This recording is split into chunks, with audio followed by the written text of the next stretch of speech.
میں استاد محترم فضلت الشیخ محفوظ الرحمن سلفی حفظ اللہ امیر جمعیت اہل حدیث دادا شاہ مکان چنئی ٹویل کو بلانے سے پہلے میں آپ کا تعارف کرنا بہتر سمجھتا ہوں۔ آپ کا تعلق یو پی سے ہے۔ آپ ابتدائی تعلیم اپنے ہی گاؤں میں کیے تھے اور اس کے بعد آپ نے ممبئی کا سفر کیا، جہاں جامعہ رحمانیہ ممبئی میں چہارم تک تعلیم حاصل کی۔ پھر عالمیت جامعہ سراج العلوم یو پی اور فضیلت کی تعلیم جامعہ سلفیہ مرکزی دارالعلوم بنارس سے حاصل کی۔ تدریسی خدمات جامعہ رحمانیہ ممبئی میں تعلیم بھی حاصل کیا اور تقریباً 10 سال تک آپ تدریس کی خدمات انجام دیتے رہے۔ فی الحال یونٹی پبلک سکول میں تعلیمی و تدریسی اور تعلیفی خدمات انجام دے رہے ہیں۔ آپ نے عربی زبان میں کئی کتابیں لکھی ہیں، جن میں سب سے معروف کتاب تعلم اللغت العربیہ، تعلم الکتابہ اور تعلم النحو و صرف ہے، جو ملک اور بین الممالک میں پڑھائی جاتی ہے۔ اب شیخ سے میں ادباً گزارش کرتا ہوں وہ اپنی موضوع کی وضاحت فرمائے۔ استاد محترم کا موضوع جماعت اہل حدیث جمعیت، ضرورت اور ذمہ داری۔ اہل الحدیث، جماعت اہل حدیث، اہل الحدیث، اہل کا مطلب ہوتا ہے والے، اور یہ فیملی کے معنی میں بھی ہوتا ہے، اسی سے اہل بیت ہے گھر والے۔ تو اہل حدیث کا مطلب ہوا حدیث والے۔ حدیث کسے کہتے ہیں؟ نبی کریم صلی اللہ علیہ وسلم کے قول، نبی کریم صلی اللہ علیہ وسلم کے فعل اور نبی کریم صلی اللہ علیہ وسلم کی تقریر کو، یعنی جو کچھ آپ نے کہا وہ بھی حدیث ہے۔ اہل الحدیث من یستعمل الحدیث، اہل حدیث صرف انہی کو نہیں کہتے ہیں جو حدیث کو لکھتے ہیں اور اسی طریقے سے حدیث کو جمع کرتے ہیں، حدیث کو یاد کرتے ہیں، خالی انہی کو اہل حدیث نہیں کہا جاتا، بلکہ اہل حدیث ان کو کہتے ہیں جو حدیث کو اپنے عملی زندگی کے اندر لاتا ہے، یعنی حدیث پر عمل کرتا ہے۔ حدیث پر عمل کرنے والے کو بھی کیا ہے؟ اہل الحدیث کہا جاتا ہے۔ السلام علیکم ورحمۃ اللہ وبرکاتہ۔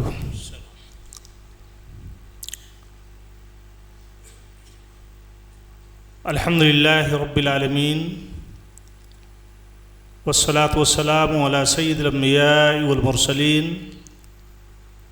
وعلی آلہ وصحبہ اجمعین، اما بعد۔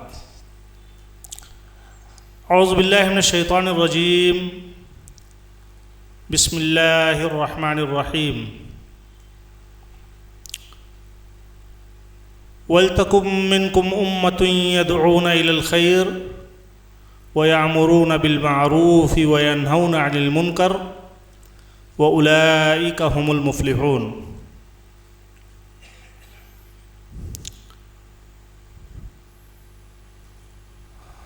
صدر محترم استاذ محترم فضلت الشیخ عبداللہ حیدرآبادی عمری مدنی حفظ اللہ، سابق امیر جمعیت اہل حدیث تمل ناڈو و پانڈیچری، جمعیت کے ذمہ داران، مسجد کے ذمہ داران،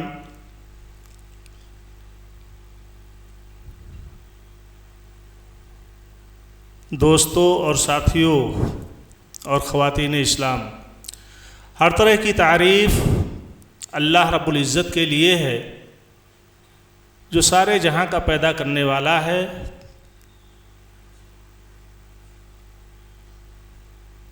اس کے بعد درود ہو پیارے نبی آخر الزماں جناب محمد رسول اللہ صلی اللہ علیہ وآلہ وسلم پر، جن کی محبت عین ایمان ہے۔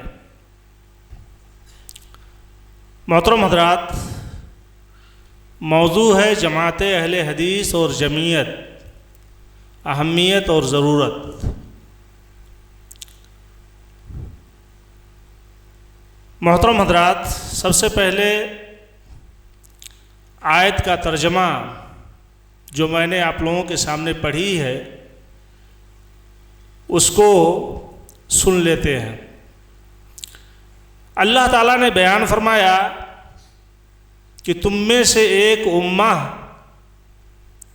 ہونی چاہیے جو خیر کی طرف دعوت دے،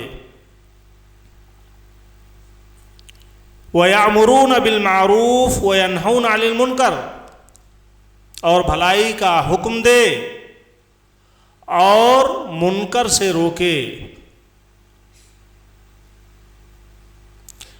یہاں پر اللہ تعالیٰ نے اس آیت کے اندر امہ کا لفظ استعمال کیا ہے، اور امہ یہ جماعت کے معنی میں ہے، وہ جماعت جس کا مقصد ایک ہو اس کو امت کہا جاتا ہے۔ جماعت اہل حدیث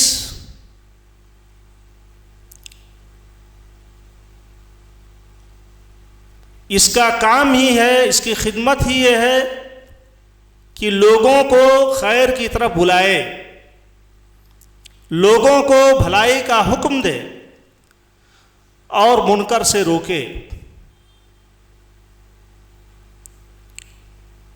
جماعت یہ جماع ایک کلمہ عربی کا ہے، اسی سے بنا ہے، جس کے معنی ہوتے ہیں کسی چیز کو یا بکھری ہوئی چیز کو اس طرح سے اکٹھا کرنا، قریب کر کے کہ وہ مل جائے، اکٹھا ہو جائے، اور اسی سے کہتے ہیں جماعت الشیء المتفرق۔ میں نے الگ الگ بٹی ہوئی چیز کو جمع کیا، فاجتمعا، تو وہ جمع ہو گئی، مل گئی۔ جماعت کہتے ہیں اس کو جس کا منہج ایک ہو، جس کا مقصد ایک ہو، اور جس کا عقیدہ و سلوک بھی ایک ہو، اور وہ ایک دوسرے سے الگ نہ ہو، منہج بھی اتحاد، اور اسی طریقے سے عقیدہ بھی ان کا ایک، مقصد بھی ان کا ایک، اسی کو جماعت کہا جاتا ہے۔ اہل الحدیث، جماعت اہل حدیث، اہل الحدیث، اہل کا مطلب ہوتا ہے والے، اور یہ فیملی کے معنی میں بھی ہوتا ہے، اسی سے اہل بیت ہے گھر والے، تو اہل حدیث کا مطلب ہوا حدیث والے۔ حدیث کسے کہتے ہیں؟ نبی کریم صلی اللہ علیہ وسلم کے قول، نبی کریم صلی اللہ علیہ وسلم کے فعل، اور نبی کریم صلی اللہ علیہ وسلم کی تقریر کو، یعنی جو کچھ آپ نے کہا وہ بھی حدیث ہے، جو آپ نے کیا وہ بھی حدیث ہے، اور آپ کے سامنے صحابہ کرام رضی اللہ عنہم نے کوئی کام کیا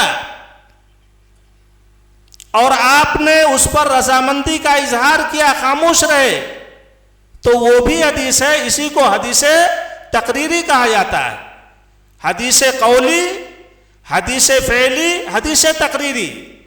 حدیث قولی نبی کریم صلی اللہ علیہ وسلم کی کہی ہوئی بات، حدیث فعلی نبی کریم صلی اللہ علیہ وسلم نے جو کیا، اور اسی طریقے سے حدیث تقریری آپ کے سامنے کیا گیا، آپ نے خاموشی اختیار کی، گویا کہ آپ نے رضامندی کا اظہار کیا، تو یہ حدیث تقریری ہے۔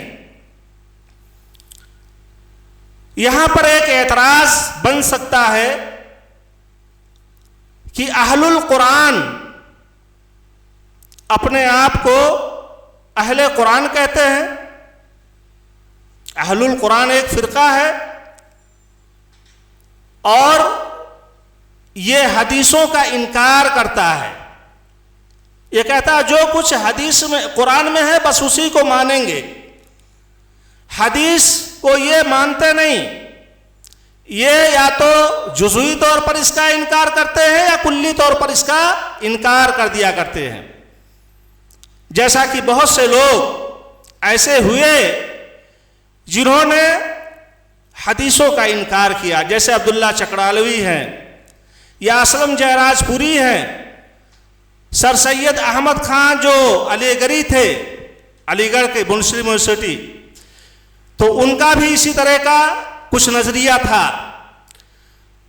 یہ سب حدیث کا انکار کرنے والے تھے. تو سوال یہ ہے، کیا جس طریقے سے اہل قرآن صرف قرآن کو مانتے ہیں، حدیث کا انکار کر دیتے ہیں، کیا اسی طریقے سے اہل حدیث کا بھی کچھ مسئلہ ہے؟ وہ صرف حدیث کو مانتے ہیں، حدیث کا احترام کرتے ہیں اور قرآن کا انکار کرتے ہیں؟ مسئلہ ایسا نہیں ہے، مسئلہ اس سے الگ ہے. اہل حدیث یہ قرآن کا بھی احترام کرتے ہیں اور پیارے نبی جناب محمد رسول اللہ صلی اللہ علیہ وآلہ وسلم کی حدیث کا بھی احترام کرتے ہیں. اللہ رب العزت نے جو چیز پیارے نبی جناب محمد رسول اللہ صلی اللہ علیہ وسلم پر اتاری، وہ وحی کی شکل میں اتاری، اور نبی کریم صلی اللہ علیہ وسلم پر جو چیز اتری وہ کتاب اللہ کی قرآن مجید. اور اسی طریقے سے پیارے نبی جناب محمد صلی اللہ علیہ وسلم نے جو باتیں کہی ہیں، جو کیا ہے، یہ بھی اللہ تعالیٰ کی رہنمائی سے ہوا ہے، یہ بھی وہی ہے. اسی لیے اللہ تعالیٰ نے بیان فرمایا ہے، وَمَا يَنْتِقُ عَنِ الْهَوَىٰ إِنْ هُوَ إِلَّا وَحْيٌ يُوحَىٰ. نبی کریم صلی اللہ علیہ وسلم کوئی بات اپنی خواہشات نفس سے نہیں کہتے، جو بھی کہتے ہیں وحی الہی ہوتی ہے. تو وحی دو ہے، وحی مطلوع جسے بار بار ثواب کے لیے پڑھا جاتا ہے قرآن مجید، اور وحی غیر مطلوع جو حدیث کی شکل میں ہمارے سامنے موجود ہے، اور کتب حدیث کے بہت سارے ذخیرے ہمارے سامنے موجود ہیں جسے ہم پڑھتے ہیں. تو دونوں کو ہم مانتے ہیں. حدیث، اہل حدیث کیوں کہتے ہیں؟ کیا حدیث کا اطلاق صرف حدیث پر ہوتا ہے یا قرآن پر بھی ہوتا ہے؟ تو جواب یہ ہے کہ حدیث کا اطلاق قرآن کے لیے بھی ہے اور حدیث کے لیے بھی ہے. چنانچہ اللہ رب العزت نے بیان فرمایا، فَبِأَيِّ حَدِيثٍ بَعْدَهُ يُؤْمِنُونَ. اب اس کے بعد یہ کس حدیث پر ایمان لائیں گے؟ ان کے سامنے قرآن مجید کی آیتیں پڑھ پڑھ کر سنائی جاتی ہیں، اور اسی طریقے سے دلیلیں ان کے سامنے پیش کی جاتی ہیں اللہ تعالیٰ کی آیات کی شکل میں. اس کے باوجود بھی اس کا انکار کرتے ہیں، جانتے ہیں کہ اللہ تعالیٰ کی جانب سے ہے. تو آخر یہ حدیث، کس حدیث پر ایمان لائیں گے اگر ان کا ایمان قرآن پر نہیں ہوگا؟ تو یہاں حدیث سے مراد کیا ہے؟ اللہ تعالیٰ کے کتاب کی آیتیں اور اسی طریقے سے قرآن کی آیتیں اور اسی طریقے سے قرآن مجید یہاں پر مراد ہے. اسی طریقے سے اللہ تعالیٰ نے بیان فرمایا، اللہ نزل احسن الحدیث کتابا. اللہ تعالیٰ نے بہترین حدیث کو اتارا ہے. نزلہ کا مطلب ہوتا ہے تھوڑا تھوڑا کر کے اتارنا، اور انزلہ کا مطلب ہوتا ہے بیک وقت اتار دینا. یہ فرق ہے. تو اللہ تعالیٰ نے بہترین حدیث کو اتارا ہے جو کتاب کی شکل میں ہے، قرآن مجید کی شکل میں ہے. متشابہہ، جس کی آیتیں ایک دوسرے سے ملتی ہیں. مثانیہ، جس کو بار بار پڑھا جاتا ہے، بار بار دہرایا جاتا ہے. تقشعر منہ، اس کے ذریعہ سے، اللہ تعالیٰ کی کتاب کے ذریعہ سے ان لوگوں کے چمڑے تھرا جاتے ہیں. الذین یخشون ربہم، جو اپنے رب سے ڈرتے ہیں. جن کے اندر اللہ تعالیٰ کا ڈر ہوتا ہے۔ تو یہاں بھی حدیث سے مراد کیا ہے؟ اللہ تعالیٰ کی کتاب قرآن مجید ہے۔ اسی طریقے سے حدیث کو بھی حدیث کہا جاتا ہے۔ حدیث یہ نبی کریم صلی اللہ علیہ وسلم کے قول، فعل اور تقریر کو بھی کیا ہے؟ حدیث کہا جاتا ہے۔ جیسا کہ بہت ساری حدیث کی کتابیں ہمارے سامنے موجود ہیں اور ہم اس کو جو ہے اس پر ہمارا ایمان ہے، اس کو مانتے ہیں، اس کی اتباع اور پیروی کرتے ہیں۔ اللہ تعالیٰ نے قرآن میں بھی نبی کریم صلی اللہ علیہ وسلم کی بات کو کیا ہے؟ حدیث کہا ہے۔ وَإِذْ أَسَرَّ النَّبِيُّ إِلَىٰ بَعْضِ أَزْوَاجِهِ حَدِيثًا، یاد کرو جب نبی کریم صلی اللہ علیہ وسلم نے اپنے بعض بیوی سے ایک بات چپکے سے کہی، یہاں نبی کریم صلی اللہ علیہ وسلم کی بات کو حدیث کہا گیا ہے، جس میں نبی کریم صلی اللہ علیہ وسلم نے ایک بات جو کہی تھی وہ یہ کہ میں نے شہد کو اپنے اوپر حرام قرار دے دیا ہے، اور اس کے علاوہ اور بھی باتیں مفسرین نے کہی ہیں، اس کی تفصیل میں جانے کی حاجت نہیں ہے۔ تو حضرت حفصہ رضی اللہ تعالیٰ عنہ سے کہا تھا انہوں نے، اور انہوں نے حضرت عائشہ رضی اللہ تعالیٰ عنہ کو اس راز کو بتا دیا، جبکہ نبی کریم صلی اللہ علیہ وسلم نے ان کو چپکے سے کہا تھا۔ تو اللہ تعالیٰ نے اس کی خبر پیارے نبی جناب محمد رسول اللہ صلی اللہ علیہ وسلم کو دے دی کہ اے نبی کریم صلی اللہ علیہ وسلم، آپ نے جو بات کہی ہے رازدارانہ انداز میں، وہ بات اب راز نہیں رہ گئی، یہ چھپی ہوئی نہیں ہے، آپ کے بیوی حضرت عائشہ رضی اللہ تعالی عنہا بھی جان گئی ہے۔ اس خلاصے سے معلوم یہ ہوا کہ حدیث یہ اللہ تعالیٰ کی کتاب قرآن مجید اور پیارے نبی جناب محمد رسول اللہ صلی اللہ علیہ وسلم کی احادیث کے لیے، دونوں کے لیے بولا جاتا ہے۔ تو اہل الحدیث کا مطلب وہ ہو گیا کہ جو اللہ تعالیٰ کی کتاب کے مطابق زندگی گزارتے ہیں، پیارے نبی جناب محمد صلی اللہ علیہ وسلم کی سنت جو احادیث کی شکل میں موجود ہے ان کے مطابق زندگی گزارتے ہیں، ایسے لوگوں کو کیا ہے؟ اہل الحدیث کہا جاتا ہے۔ یہاں ایک شبہ یہ بھی پیدا ہوتا ہے کہ لوگ کہتے ہیں، شبہ میں ڈالتے ہیں کہ اہل الحدیث یہ محدثین کی جماعت کو کہا جاتا ہے، تو آپ اپنے لوگوں کو اہل حدیث کیوں کہتے ہیں؟ یہ تو محدثین کے گروہ کو کہا جاتا ہے۔ تو اس سلسلے میں علامہ ابن تیمیہ رحمہ اللہ اور اسی طریقے سے دیگر محدثین نے رحمہ اللہ نے یہ وضاحت کی ہے کہ اہل الحدیث من یستعمل الحدیث، اہل حدیث صرف انہی کو نہیں کہتے ہیں جو حدیث کو لکھتے ہیں اور اسی طریقے سے حدیث کو جمع کرتے ہیں، حدیث کو یاد کرتے ہیں، خالی انہی کو اہل حدیث نہیں کہا جاتا، بلکہ اہل حدیث ان کو کہتے ہیں جو حدیث کو اپنے عملی زندگی کے اندر لاتا ہے، یعنی حدیث پر عمل کرتا ہے۔ حدیث پر عمل کرنے والے کو بھی کیا ہے؟ اہل الحدیث کہا جاتا ہے۔ تو اہل الحدیث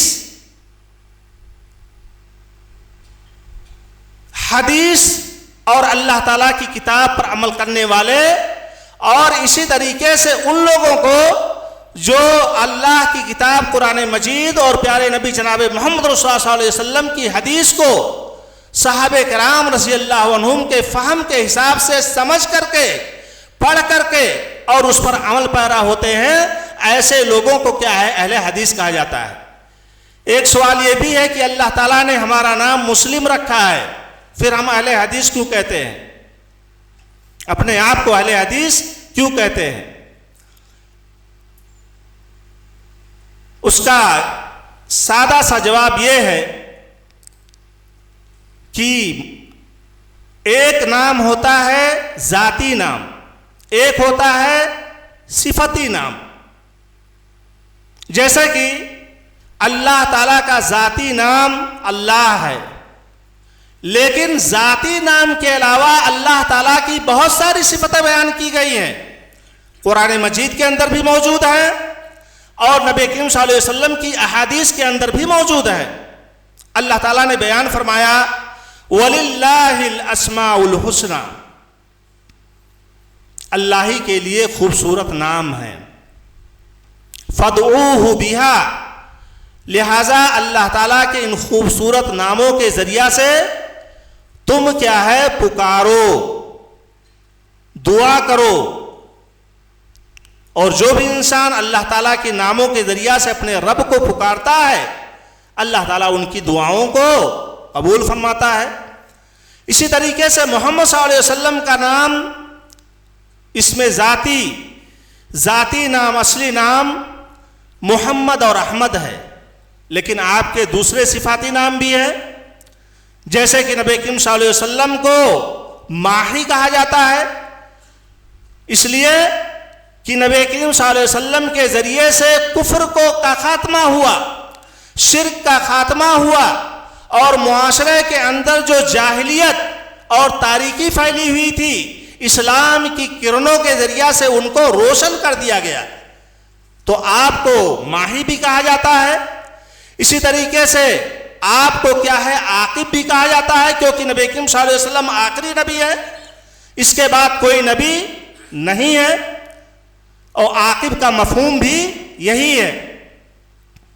اسی طریقے سے آپ کا لقب حاشر بھی ہے، تو اسی طریقے سے یہ ایک امتیازی صفت ہوا کرتا ہے اہل حدیث۔ یہ ہمارا ذاتی نام جو ہے مسلم ہے، لیکن صفتی نام کیا ہے اہل حدیث ہے۔ اس کی وجہ کیا ہے کہ جب مسلمانوں میں طرح طرح کی جماعتیں نکلنے لگیں، جیسے کہ شیعہ پیدا ہوئے، تو ایسی صورت میں ان کے مقابلے میں اہل السنہ کہا جانے لگا۔ جب خوارج جماعت پیدا ہوئی تو ایسی صورت میں ان کے مقابلے میں اہل السنہ والجماعہ کہا جانے لگا، تاکہ شیعہ سے اور خوارج سے جو اپنے آپ کو مسلمان کہا کرتے ہیں ان سے کیا ہے ممتاز بنایا جا سکے، یہ لوگ الگ ہو جائیں۔ اسی طریقے سے اب اہل السنہ والجماعہ ہم مسلمانوں کے اندر ایک ایسی بھی جماعت رکھتی ہے جو کتاب اللہ اور سنت رسول اللہ کے بجائے دوسرے اماموں کی تقلید کے پیچھے پڑی ہوئی ہے۔ تو ظاہر سی بات ہے ان سے فرق کرنے کے لیے اہل الحدیث نام رکھا جاتا ہے۔ مسلمانوں میں بہت سارے ایسے لوگ ہیں جو قبروں پر جاتے ہیں، تو ہم کون سے مسلمان ہیں؟ قبروں پر جانے والے مسلمان ہیں یا کوئی اور مسلمان ہے؟ کتاب و سنت پر عمل کرنے والے مسلمان ہیں۔ اور اسی طریقے سے اور بہت ساری چیزیں ہیں جو بدعات ہیں، خرافات ہیں، ان سب کا اہل الحدیث کیا ہے بائیکاٹ کرتے ہیں۔ اسی لیے ان کو ممتاز کرنے کے لیے ان لوگوں سے جن کے اندر عقائد کی گڑبڑی پائی جاتی ہے، جن کے اندر شرک پایا جاتا ہے، طرح طرح کی بدعتیں پائی جاتی ہیں، ان سے الگ کرنے کے لیے ہم اپنے آپ کو اہل الحدیث کہتے ہیں۔ جماعت اہل حدیث یہ کتاب و سنت پر چلنے والی جماعت ہے، اور یہ جماعت نام کے حساب سے بھی قدیم ہے، جو اس کی معنویت ہے اس کے حساب سے، اور اسی طریقے سے اب کے حساب سے بھی یہ کوئی نئی جماعت نہیں ہے۔ صحابہ کرام رضی اللہ عنہم یہ کتاب و سنت پر عمل کرنے والے تھے، اہل الحدیث تھے۔ تابعین کرام رحمہ اللہ یہ کتاب و سنت پر عمل کرنے والے تھے، یہ اہل الحدیث تھے۔ اسی طریقے سے جو ہے تبع تابعین رحمہ اللہ یہ کتاب و سنت پر عمل کرنے والے تھے، یہ سب کے سب لوگ کیا تھے؟ اہل الحدیث تھے۔ جتنے بھی ائمہ کرام رحمہ اللہ آئے وہ تمام کے تمام لوگ کتاب و سنت کی دعوت دیتے تھے، تقلید کی دعوت نہیں دیتے تھے کہ آپ کسی امام کے مقلد ہو جائیں۔ چنانچہ شاہ ولی اللہ محدث دہلوی رحمہ اللہ نے اپنی کتاب حجت اللہ البالغہ کے اندر واضح طور پر لکھا ہے کہ چوتھی صدی ہجری تک یعنی 400 سال تک ساری کی ساری امت یہ کسی خالص تقلید پر جمع نہیں تھی، یعنی یہ سب کے سب لوگ کتاب و سنت کے پیروکار تھے۔ اس کا مطلب کیا ہے؟ امام ابو حنیفہ رحمہ اللہ، امام شافعی رحمہ اللہ، امام مالک رحمہ اللہ، امام احمد بن حنبل رحمہ اللہ، یہ سب کے سب لوگ کس کی بات کو ماننے والے تھے؟ سب کتاب اللہ اور سنت رسول اللہ کے ماننے والے تھے، اور ان کے زمانے میں جو لوگ تھے وہ بھی اسی کے پیروی کرنے والے تھے، اور یہ لوگ لوگوں کو کتاب و سنت کی طرف دعوت دیتے تھے۔ امام ابو حنیفہ رحمہ اللہ نے کہتے تھے لوگوں سے کہ اترکو قولی بکتاب اللہ، جب اللہ تعالیٰ کی کتاب آ جائے تو میری کوئی بھی بات ہو، کوئی بھی فتویٰ ہو، اس کو چھوڑ دو۔ اسی طریقے سے اترکو قولی بسنت رسول اللہ، نبی کریم صلی اللہ علیہ وسلم کی سنت آ جائے تو میں نے کچھ بھی کہا ہو اس کو چھوڑ دو، نبی کریم صلی اللہ علیہ وسلم کی سنت کو اپناؤ۔ اترکو قولی بالصحابی، صحابہ کرام رضی اللہ عنہم کی اگر بات آ جائے تو ایسی صورت میں میری بات کو چھوڑ دو، ان کی بات کی تم پیروی کرو۔ اور اسی طریقے سے کہا اذا صح الحدیث فہو مذہبی، جب حدیث آ جائے تو ایسی صورت میں وہی حدیث ہی میرا مذہب ہے۔ گویا کہ ان لوگوں نے اس بات کی دعوت دی کہ تم خالص طور پر کتاب اللہ اور سنت رسول اللہ کے پیروکار بنو۔ صحابہ کرام رضی اللہ عنہم نے جیسے چل کر کے دکھایا ہے اسی حساب سے تم چلو، سب کا یہی معاملہ تھا۔ تو اہل الحدیث یہ صحابہ کرام رضی اللہ عنہم کے زمانے میں بھی تھی، تابعین کرام رحمہ اللہ کے زمانے میں بھی تھی، اور اسی طریقے سے تبع تابعین کے زمانے میں بھی تھی، اور اسی طریقے سے بعد کے ادوار میں بھی تھی اور ہے۔ اللہ کے نبی جناب محمد رسول اللہ صلی اللہ علیہ وسلم نے بیان فرمایا ہے اس ایک طائفہ کے بارے میں، جس کے بارے میں کہا ہے کہ لا تزال طائفۃ من امتی ظاہرین علی الحق، میری امت کی ایک جماعت، ایک طائفہ یہ حق پر ظاہر رہے گی، حق کی بنیاد پر یہ لوگوں پر غالب رہے گی۔ لا یضرہم من خذلہم، ان کو تنہا چھوڑنے والے جو ہے ان کو نقصان نہیں پہنچا سکتے، یا اسی طریقے سے ان کو رسوا کرنے والے رسوا نہیں کر سکتے، کیونکہ انہیں اللہ تعالیٰ کی حمایت، ان کی نصرت اور ان کی تائید حاصل ہے۔ محدثین کرام رحمہ اللہ نے بتایا ہے کہ اس طائفہ سے مراد اہل الحدیث ہے، اور اسی کی تشریح دوسری حدیث کے اندر بھی موجود ہے جس میں یہ بتایا گیا کہ حق والی جماعت وہ ہے جس پر میں ہوں اور میرے صحابہ کرام رضی اللہ عنہم ہیں۔ تو کہا گیا لا تزال، ہمیشہ ہمیش یہ جماعت رہے گی، یعنی کوئی دور اس سے خالی نہیں ہوگا۔